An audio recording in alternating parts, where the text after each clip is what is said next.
እንዳትሸወዱ። ላፕቶፕ ስትገዙ 3 ነገሮችን ቼክ ማድረጋችሁን እንዳትረሱ።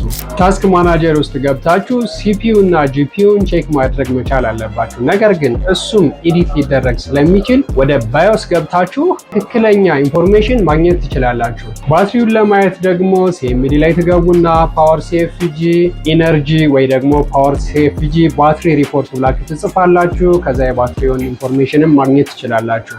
እነዚህ ሜቶዶች ስቴፕ ባይ ስቴፕ ላፕቶፕ ላይ እንዳሳያችሁ ከፈለጋችሁ ኮሜንት ጻፉልኝ። ይህን ሜቶድ ማየት ጊዜ ላጣችሁ ሰዎች ደግሞ እኛ ጋር በቀጥታ መጣችሁ እንደዚህ አይነት ብራንድ ኒው የሆነ ላፕቶፕ እናቀርብላችኋለን። ኤችፒ ኦሚኒ ቡክ ነው፣ ኮር አልትራ 7 ነው፣ 16 ጂቢ በ1 ቴራ የሆነ እንደዚህ 360 ሮቴት ማድረግ የሚችል ላፕቶፕ ሊደር ኮምፒውተር ላይ በተመጣጣኝ ዋጋ ታገኛላችሁ። ላይክ፣ ፎሎ፣ ሼር ማድረግ እንዳትረሱ። እናመሰግናለን።